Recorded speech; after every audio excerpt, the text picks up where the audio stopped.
Donie O'Sullivan. This is Hasan Piker. This is my dog Kaya. I thought you legitimately were going to work out. I could do some weights. He's a social media superstar with almost 3 million followers on the video streaming platform Twitch. They're eating the pets. So this is that whole masculinity thing people are talking about, huh? And he's part of a growing group of streamers and podcasters reaching young men online, a space Trump tapped into to reach young male voters. Punch in, then you won't be able to see that he's not doing any weights. But Hasan is not a Trump supporter. He's a progressive, a fan of Bernie and AOC. The Democratic Party even invited him to the DNC in August. One thing we've been hearing for weeks now is that the left needs a Joe Rogan. Yeah. I don't think that the Democratic Party can podcast itself out of this issue. Joe Rogan, he endorsed Bernie Sanders in 2020. Maybe they should do an autopsy on why he left the party. I like to work out. I'm very bro-y. A lot of people look at the optics of that and they don't like it. They think like, oh, well, he's a little toxic, isn't he? And they don't really listen to what I have to say because I'm significantly more progressive than the average Democratic campaign. Yeah, I've heard you say when it comes to stuff that guys like, you seek that stuff out online, whether it's watching a streamer, whether it's watching guys talking about working out and fitness. You say that the right wing just dominates that space. Yeah. Why? Well, I think that's why I started on Twitch, right?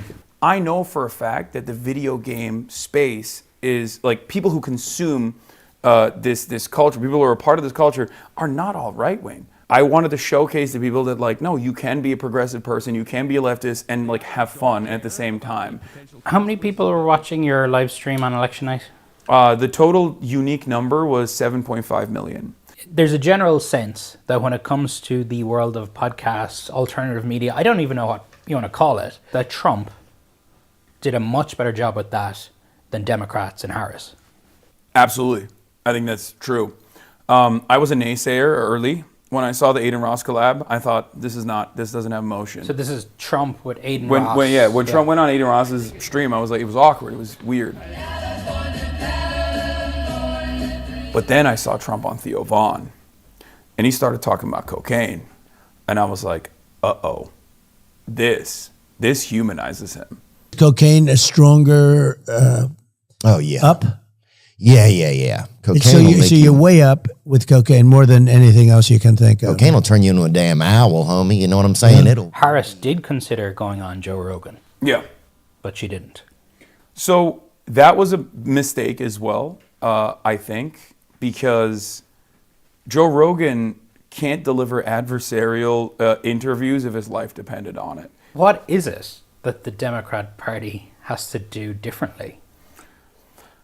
Well, I think that they need to change their policies. It's a policy thing. Yes, it's 100% a policy thing. Because I'll say, which is the boring answer. Although it would be very self-serving for me to say, I'm the left's Joe Rogan, the Democratic Party should give me millions of dollars. That's not going to solve this problem.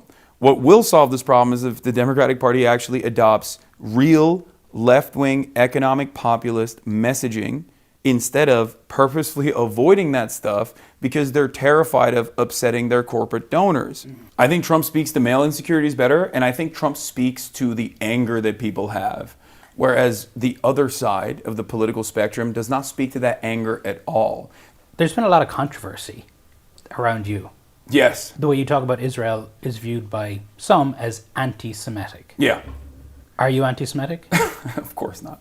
The real problem here is that I'm an anti-Zionist. The real problem here is that I'm extremely critical of Israel and all of the information that's readily available, especially on social media for so many people that don't necessarily rely on mainstream media any longer to get their information. And that's why you see this generational gap. If you're over the age of 35, you're still operating on the old boundaries. You're like, no, Israel's the most moral democracy in the Middle East, maybe in the world, right? And I think that the major generational divide that is, I think, in a very damaging way, feeding into the mistrust overall that people have with mainstream news in general, is coming from that.